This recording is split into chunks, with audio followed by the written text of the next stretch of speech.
नमस्कार, मैं हूं विद्यासागर। अब तक की 5 बड़ी खबरों के साथ शुरुआत करेंगे। पीएम मोदी ने सांसदों से अपील की है कि वो 75 घंटे गांव में समय दें।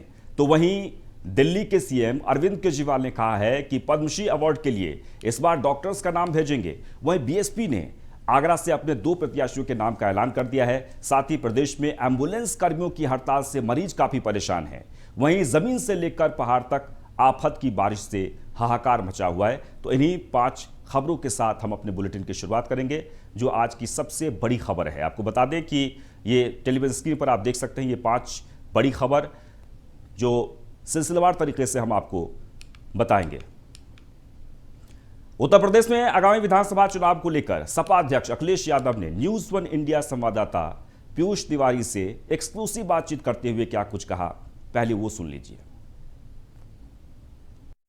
आगामी साल में उत्तर प्रदेश में विधानसभा के चुनाव है। हमारे साथ बातचीत करने के लिए समाजवादी पार्टी के राष्ट्रीय अध्यक्ष और पूर्व मुख्यमंत्री अखिलेश यादव जी हैं। सर, क्या कुछ तैयारियां हैं आप लोगों की? आगामी साल में समाजवादी पार्टी भी रण में उतरेगी यूपी विधानसभा के चुनाव में। उत्तर प्रदेश की जनता ने मन बनाया है कि भारतीय जनता पार्टी को हटाएंगे, और सवाल यह है कि जिन सवालों को लेकर के भारतीय जनता पार्टी जनता में गई थी, जो संकल्प पत्र जनता के बीच में जारी किया था, उस संकल्प पत्र को भारतीय जनता पार्टी ने भुला दिया। उस संकल्प पत्र को कूड़ेदान में फेंक दिया। आज किसानों की आय दोगुनी नहीं हुई, महंगाई बढ़ गई, नौकरी नहीं है, रोज़गार नहीं है, बिजली का बिल बढ़ गया है, आज ज़रूरत की चीज़ें महंगी हो गई हैं। इसलिए हर वर्ग के लोग भारतीय जनता पार्टी को हटाना चाहते हैं। सर, किसान आंदोलन को लेकर भी तमाम बातें की जा रही है। अब राकेश टिकैत कह रहे हैं कि जिस प्रकार से हमने दिल्ली को घेरा, अब लखनऊ को घेरेंगे। ऐसे में आप राकेश टिकैत के इस बयान को किस तरीके से देखते हैं? जनता 22 के लिए घेरने को तैयार है, और जब 22 का परिणाम आएगा तो आप देखेंगे कि भारतीय जनता पार्टी का उत्तर प्रदेश से सफाया हो गया। और भारतीय जनता पार्टी को ज़्यादा चिंता उत्तर प्रदेश की नहीं करनी चाहिए। उत्तर प्रदेश तो हरा ही रहा है, उत्तर प्रदेश की जनता तो हरा ही रही है। उन्हें चिंता करनी है गुजरात की, कि गुजरात भी उनके हाथ से खिसक रहा है। सर, किन मुद्दों पे आप चुनाव लड़ेंगे?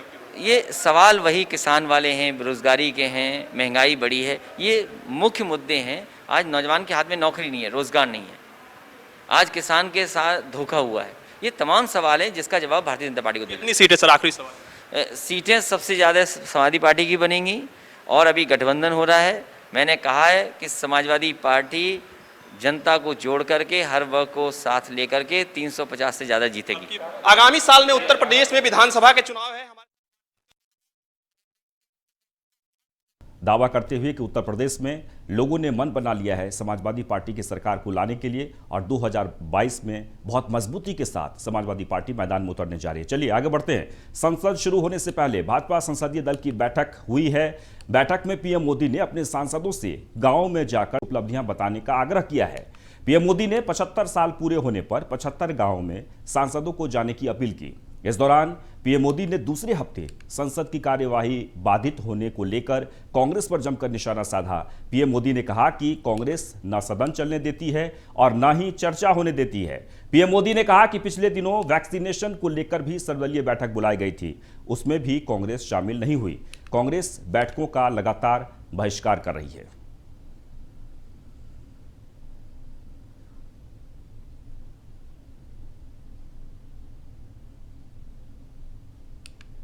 तो आपको बता दें कि आज बीजेपी संसदीय दल की बैठक हुई है, और बैठक में प्रधानमंत्री ने सभी सांसदों को गांवों में जाकर सरकार की उपलब्धियों के बारे में बताने के लिए कहा गया है। वहीं विपक्ष पर निशाना साधते हुए उन्होंने सीधे सीधे कहा कि सदन की कार्रवाई विपक्ष चलने नहीं दे रही है, और सबसे महत्वपूर्ण ये कि किसी भी मुद्दे को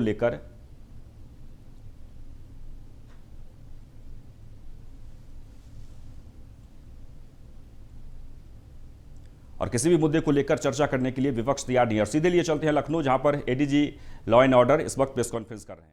प्रमाण मिले थे और उन पर वैधानिक कार्रवाई ऑलरेडी प्रचलित है। इसी के क्रम में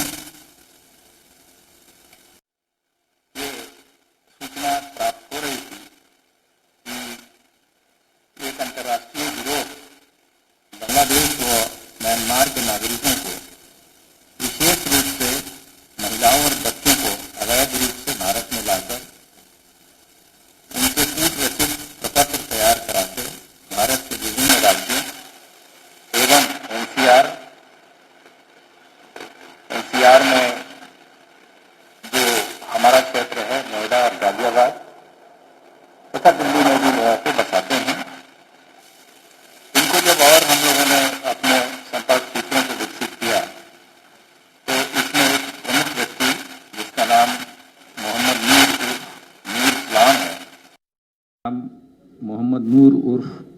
इस्लाम है, ये पता चला कि यह व्यक्ति रोहिंग्या और बांग्लादेशी महिलाओं को शादी तथा पुरुषों और बच्चों को फैक्ट्रियों में काम करने जैसे प्रलोभन देकर अवैध रूप से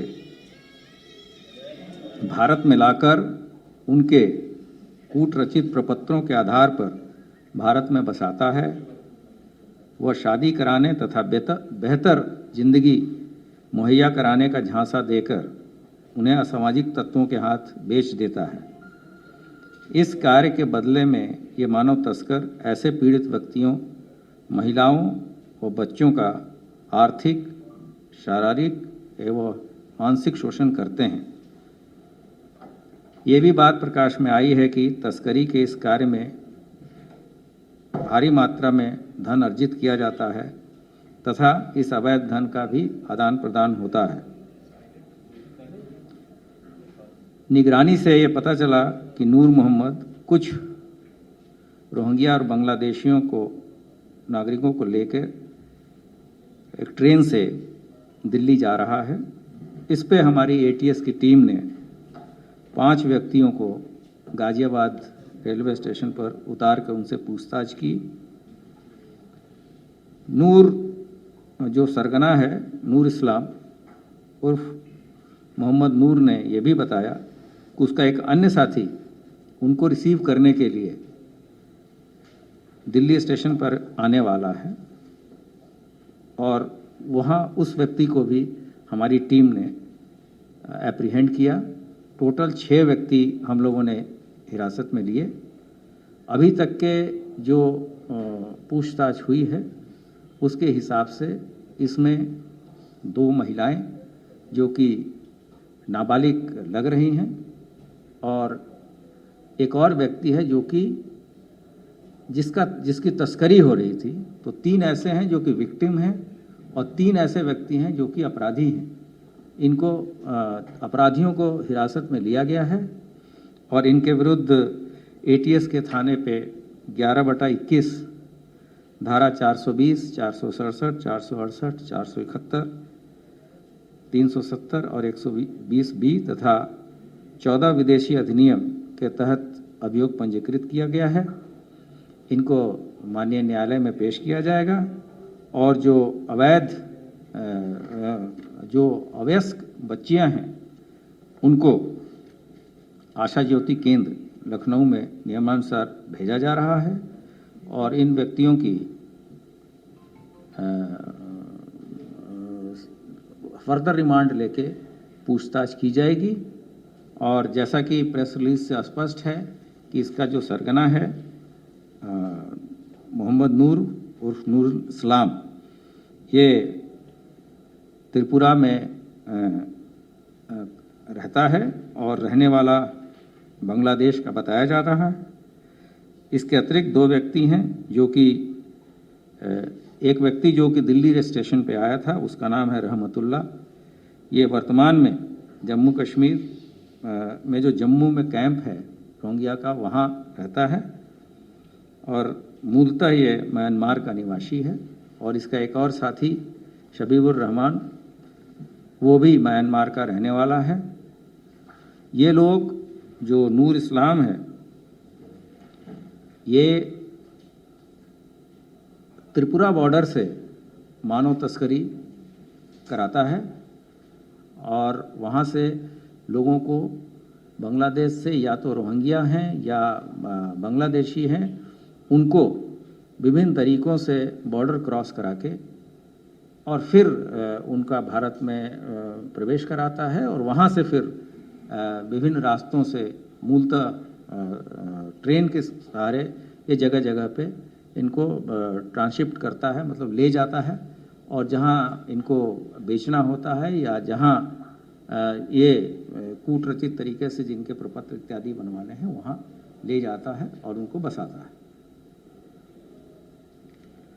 ये जो दोनों गिरफ्तार है, रहमत और शबीउल्लाह, ये भी अवैध रोहिंग्या है। हाँ, नहीं, नूर तो रहने वाला बांग्लादेश का है, वर्तमान में त्रिपुरा का है, लेकिन ये मेन एजेंट है जो कि बराबर दिल्ली से आता जाता रहता है और कुछ लोगों को छोड़ने भी जाता है, तो क्योंकि इसको सारी चीज़ें पता हैं।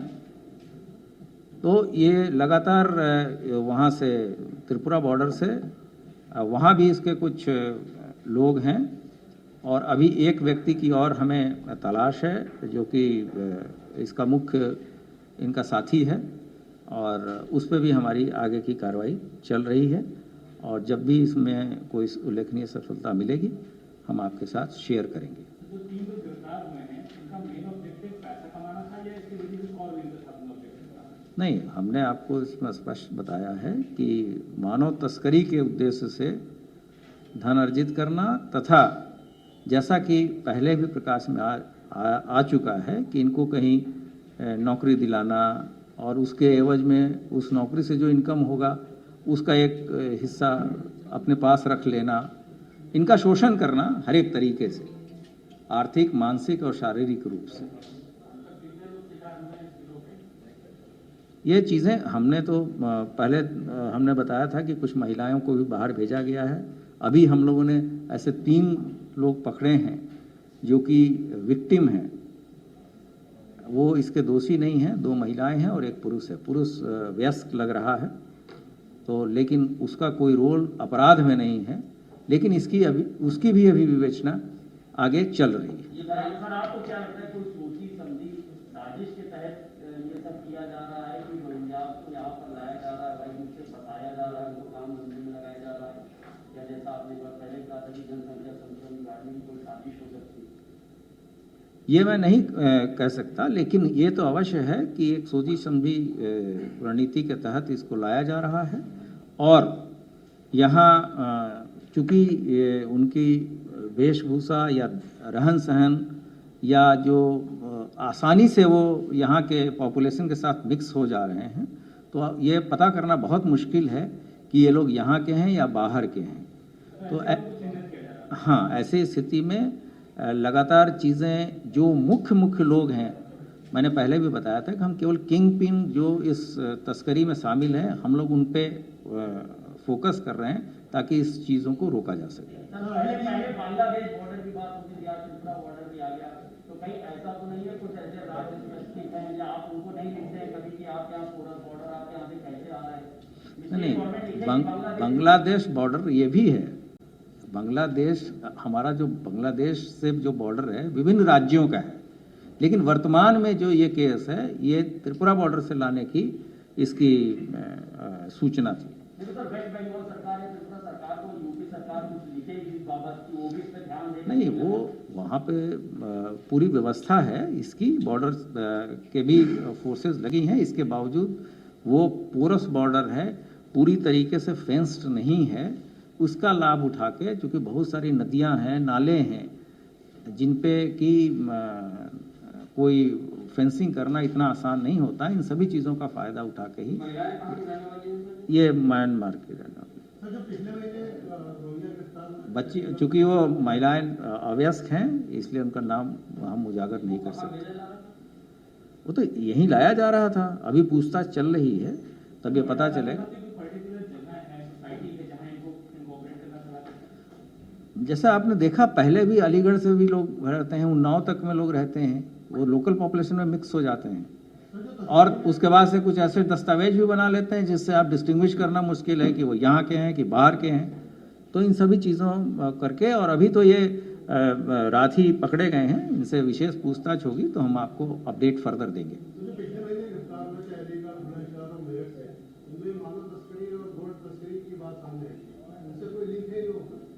नहीं, हम लोगों ने जो गोल्ड तस्करी की बात थी उनके साथ गोल्ड भी मिला था, और मानव तस्करी की बात केवल अभिलेखीय साक्ष्य मिले थे कि इन्होंने फलाने को इस कंट्री से उस कंट्री भेजा। लेकिन आज हमारे पास जो मानव तस्करी होना था, ऐसे लोग भी मिले हैं, महिलाएं भी मिली हैं जिनके साथ ये घटना होनी थी, और वो अवयस्क बालिकाएं हैं, और उस पर फिर हम लोग आगे की कार्रवाई करेंगे। नहीं, ये तो पूरा गैंग है, ये तो उसी तरह से चीज़ों को चलाते हैं, इनका मोडस ऑपरेंडी ही वही है। इस संबंध में ये सब चीज़ें वो हैं जिस पे आधिकारिक रूप से अभी ऐसे प्रमाण नहीं है जिस पर कि कुछ बोला जा सके। उत्तर प्रदेश में कितनी संख्या में रोहिंग्या को लाकर के अपने बताया गया होगा इन्वेस्टिगेशन में जो लगता ये पिछली बार भी मैंने बताया था कि करीब 2000 के आसपास की सूचना ऐसी विभिन्न स्रोतों से जो हमें ज्ञात हुआ है वो है। अवैध धर्मांतरण वाला जो रैकेट चल रहा था उसमें भी तमाम आरोपियों को रिमांड के लेके एजेंट पूछताछ कर चुकी है, तो उसमें कोई लेटेस्ट डेवलपमेंट है कि कई विदेशों से पैसा आ रहा था, कोई मनी ट्रेल में कोई मनी ट्रेल के बारे में बात आई है और हम लोग आपको जब चीज़ें हमारी चूँकि जो आर्थिक पहलू है उसको जांच करने में और उसका इन्वेस्टिगेशन करने में वो थोड़ा समय लगता है, और जब तक पूरे साक्ष्य एकत्रित नहीं हो जाए हम कोई चीज़ ऐसे आपको नहीं बता सकते, लेकिन बहुत जल्द ही हम जब उसको फाइनलाइज करेंगे तो आपको हम पूरा विवरण अवश्य देंगे। किसकी? हाँ वो तो नॉर्मल प्रोसीजर है अपना, जब होगा हम उनको दाखिल कर देंगे।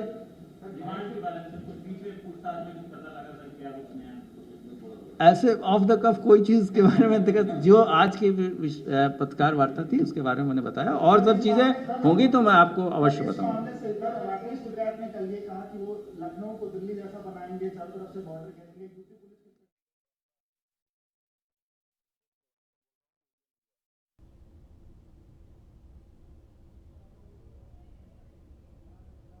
देखा होगा कि पिछले 8 महीने से किसान भाइयों का आंदोलन पूरी तरीके से शांतिपूर्ण तरीके से चल रहा है।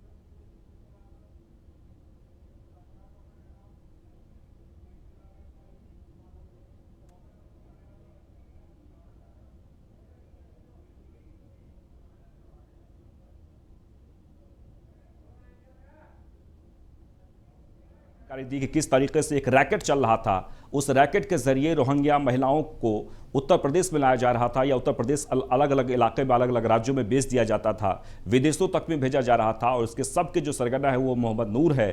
फिलहाल एक के बाद एक खुलासे हो रहे हैं, पूछताछ हो रही है, कई लोगों की गिरफ्तारी हुई है। जो 3 तस्वीरें हम आपको दिखा रहे हैं, यानी कि 3 लोगों की जो तस्वीर है, इन तीनों की गिरफ्तारी हुई है। गिरफ्तारी के बाद से लगातार पूछताछ हो रही है, पूछताछ के बाद एक खुलासा हो रहा है। लेकिन आपको बता दें कि ये बहुत ही गंभीर मसला है जो उत्तर प्रदेश एटीएस ने सुलझाने की कोशिश की है। दरअसल ये वर्षों से इस कार्य को अंजाम दिया जा रहा था। वो लोग जो रोहिंग्या जो पीड़ित हैं, जो काफ़ी परेशान, उन लोगों को प्रलोभन देकर, युवती हो या फिर महिलाएं, उसे एक अच्छे लाइफ स्टाइल का झांसा देकर फिर उसे अलग अलग प्रदेशों में बेच दिया जाता था।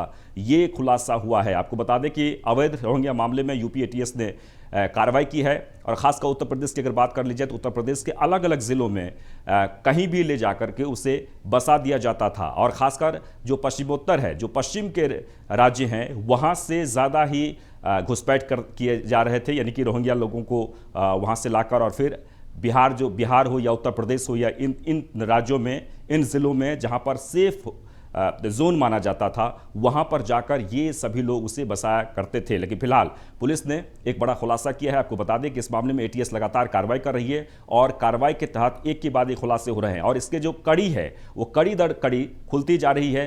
रैकेट का पता चल रहा है और धीरे धीरे उन सभी लोगों की गिरफ्तारी हो रही है। एक बड़ा सा रैकेट चल रहा था। आप कह सकते हैं कि ये मानव तस्कर का भी मामला संज्ञान में आया है कि किस तरीके से लोगों को झांसे में लेकर और फिर उसे बेच दिए जा रहे थे। गाजियाबाद से 3 रोहिंग्या को गिरफ्तार किया गया है, और उसके बाद एक जब पूछताछ हो रही है तो पूछताछ में कई अहम खुलासे हो रहे हैं। और ये जो सरगना है वो बांग्लादेशी है, जो मुख्य तौर पर इस रैकेट को चला रहा था। फिलहाल एटीएस लगातार पूरे हिंदुस्तान में कहां कहां इसके रैकेट हैं, कहां कहां लोगों को बेचा गया है, किस तरीके से ये कार्य को अंजाम दे रहे थे ये सभी लोग मिलके, उन सब को पता लगाने की कोशिश की जा रही है। और जो लोग जिसे प्रताड़ित किया, यानी कि प्रलोभन देकर लाया गया था, उसे प्रताड़ित किया जा रहा था, उन सभी को आज़ाद करा के सुरक्षित स्थान पर पहुंचाने की कोशिश की जा रही है। एक्सक्लूसिव तस्वीर हम आपको दिखा रहे हैं। ये जो 3 लोगों की जो तस्वीर है, यही वो लोग हैं जो काफ़ी दिनों से रोहिंग्या मुसलमानों को अलग अलग इलाके में बसाने की कोशिश कर रहे थे, यानी कि कोशिश ही नहीं बल्कि बहुत हद तक उस कोशिश में कामयाब भी हुए। जो एटीएस ने जो खुलासा किया है, एटीएस के लोगों ने जिस तरीके से एक के बाद एक गिरफ्तारी हुई है, उसके बाद जो पता चला है, और अवैध रोहिंग्या को लोगों को बसाने का काम किया जा रहा था। सबसे महत्वपूर्ण ये कि बसाना ही नहीं बल्कि एक मानव तस्कर का एक बहुत बड़ा रैकेट चला रहा था। पैसों का लेन देन, यानी कि काफ़ी मात्रा में पैसे के लेन देन भी हो रहे थे और नीलेश चौहान इस वक्त हमारे साथ जुड़ गए हैं। नीलेश, निश्चित तौर पर एटीएस को एक बड़ी सफलता मिली है और इसके बाद एक के बाद एक जो कड़ी है उसमें से खुलकर सामने आ रही है। सवाल ये उठता है कि काफ़ी दिनों से ये रैकेट चल रहा था, कैसे जानकारी मिली इस बारे में? एटीएस को बड़ी कामयाबी हासिल हुई है, जिसके बाद डीजीएलओ ने एक बड़ा खुलासा किया है कि कूट रसीद दस्तावेजों के आधार पर म्यांमार व बांग्लादेश से महिलाओं व बच्चियों को अवैध रूप से भारत लाकर बेचने का काम जो गिरोह कर रहा था, उनके सदस्यों को गिरफ्तार किया गया है। 3 ऐसे लोगों को गिरफ्तार किया गया है जो ये काम लगातार कर रहे थे, जिसमें 2 युवतियों को भी गिरफ्तार किया गया है। प्रथम दृष्टया उनको नाबालिग करार दिया गया, जिसके कारण आशा ज्योति केंद्र में उनको रखा गया है। तो कहीं ना कहीं ये बड़ी सफलता है, क्योंकि जिस तरीके से यूपी पुलिस, यूपी एटीएस और यूपी एसटीएफ लगातार ये अभियान चला रही है कि उत्तर प्रदेश में अवैध रूप से रह रहे, चाहे वो बांग्लादेशी हो या रोहिंग्या हो, उनको चिन्हित करके उनको गिरफ्तार करने की कार्रवाई की जाए, क्योंकि तमाम जगहों पर देखा गया है कि ये तमाम लोग जो हैं देश विरोधी गतिविधियों में लिप्त भी पाए गए हैं। तो कहीं ना कहीं ये बड़ी सफलता है और इस गिरोह के सरगना मोहम्मद नूर उर्फ नूरुल इस्लाम को भी गिरफ्तार किया गया है, जो त्रिपुरा बॉर्डर से लोगों को लालच देकर यहाँ पर लाने का काम कर रहा था।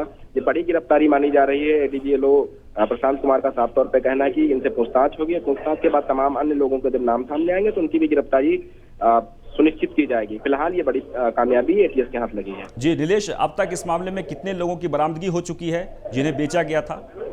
देखिए, कुल 2 लोगों की बरामदगी है जिनको बेचने वाले थे। ये जो मोहम्मद नूरुल इस्लाम है, रहमत उल्लाह है, ये 2 लोगों की साजिश थी कि इन 2 युवतियों को किसी दूसरी जगह ले जाकर बेचा जाएगा, मानव तस्करी की जाएगी। लेकिन उससे पहले ही एटीएस ने इनको गिरफ्तार किया है। दोनों युवतियों को भी आशा ज्योति केंद्र भेज दिया गया है, क्योंकि दोनों युवतियां जो है वो नाबालिग हैं और बांग्लादेश की रहने वाली बताई जा रही हैं। कुल मिला के 5 गिरफ्तारियां हुई हैं, जिसमें 3 लोग हैं, जिसमें मोहम्मद नूरुल इस्लाम है, रहमत उल्लाह है। उसके अलावा अगर हम तीसरे नाम की बात करें तो तीसरा सफीउर रहमान है, जो इस पूरे गिरोह में शामिल था। हालांकि सफीउर रहमान की भी भूमिका क्या कुछ है, इस पर जांच पड़ताल जारी है। जांच पड़ताल के बाद इनके ऊपर भी सुसंगत धाराओं में मुकदमा दर्ज किया जाएगा। फिलहाल अभी अगर हम बात करें तो धारा 420, 467, 467, 471, 370, 120B के तहत मुकदमा दर्ज किया गया है और 14 विदेशी अधिनियम भी लगाए गए हैं। लखनऊ के एटीएस थाने में इसका मुकदमा पंजीकृत किया गया और आगे की कार्रवाई की जा रही है। चलिए, बहुत बहुत शुक्रिया। तो निश्चित तौर पर एटीएस को एक बड़ी कामयाबी और कोशिश हो रही है कि इस रैकेट को पूरी तरीके से पर्दाफाश करने की। और इसी के साथ इस बुलेटिन बस इतना ही, लेकिन आप बने रहें न्यूज़ 1 इंडिया के साथ। नमस्कार।